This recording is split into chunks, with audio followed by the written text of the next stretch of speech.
চলো আজকে আমরা দ্য ক্যাসুয়ারিনা ট্রি এই কবিতার বাকি অংশ অর্থাৎ স্ট্যানজা 3, 4 এবং 5 এই তিনটে স্ট্যানজা নিয়ে আলোচনা করব।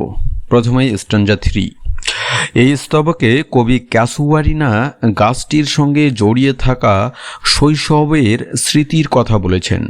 কবি স্মরণ করেন তিনি তার প্রিয় ভাই বোনদের সঙ্গে এই গাছের নিচে খেলাধুলা করতেন। সময় অনেক কেটে গেলেও সেই স্মৃতি কখনো মুছে যাবে না। তাই গাছটি তার কাছে অত্যন্ত প্রিয়, কারণ এটি তার প্রিয় সঙ্গীদের অর্থাৎ ভাই বোনদের স্মৃতিকে জীবন্ত করে তোলে। এই স্মৃতিগুলি মনে পড়লে কবির চোখে জল চলে আসে। এরপর কবি গাছ থেকে ভেসে আসা বাতাসের শব্দকে শোক গাথার সঙ্গে তুলনা করেছেন। সেই মর্মর ধ্বনি যেন সমুদ্রের ঢেউয়ের শব্দের মতো শোনায়।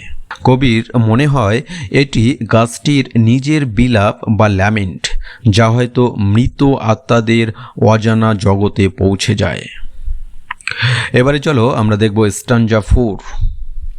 এই স্তবকে কবি তার ভ্রমণের স্মৃতির সঙ্গে ক্যাসুয়ারিনা গাছটির স্মৃতিকে মিলিয়ে দেখিয়েছেন। কবি বলেন তিনি বিদেশে, বিশেষ করে ফ্রান্স ও ইতালির সমুদ্র তীরে রাতের নীরবতায় ঢেউয়ের শব্দ শুনেছেন।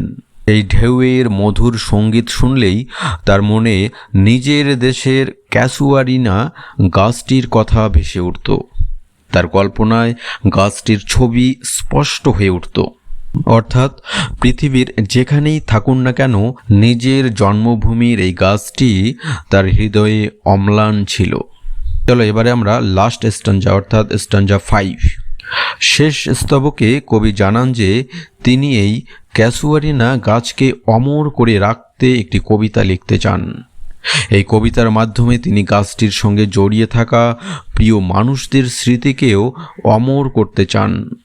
যেমন ইংরেজ কবি ওয়ার্ডসওয়ার্থ তার কবিতায় ইউট্রিকে অমর করেছেন, তেমনি তরু দত্ত তার ক্যাসুয়ারিনা গাছকে সাহিত্য জগতে চিরস্মরণীয় করতে চান। তার বিশ্বাস কবিতা মানুষের স্মৃতিকে দীর্ঘদিন বাঁচিয়ে রাখতে পারে। গাছটি তার সেই প্রিয় ভাই বোনদেরও খুব প্রিয় ছিল, যারা আজ চিরনিদ্রায় শায়িত অর্থাৎ মারা গেছেন। তাই গাছটি তাদের স্মৃতির প্রতীক। কবি অত্যন্ত আবেগের সঙ্গে বলেন তার সেই প্রিয়জনেরা তার নিজের জীবনের চেয়েও বেশি প্রিয় ছিলেন। তাদের মৃত্যু তাকে গভীরভাবে শোকাহত করেছে। কবি প্রার্থনা করেন তার মৃত্যুর পরেও যেন এই ক্যাসুয়ারিনা গাছটি পৃথিবীর বিখ্যাত ও অমর গাছগুলোর মধ্যে স্থান পায়। তিনি ইংল্যান্ডের বরোডেল অঞ্চলের বিখ্যাত গাছগুলোর সঙ্গে এর তুলনা করেছেন, যেগুলো সাহিত্যেও অমর হয়ে আছে। কবিতার শেষ স্তবকে তরু দত্ত দেখিয়েছেন যে প্রকৃত ভালোবাসা এবং স্মৃতি কখনো হারিয়ে যায় না।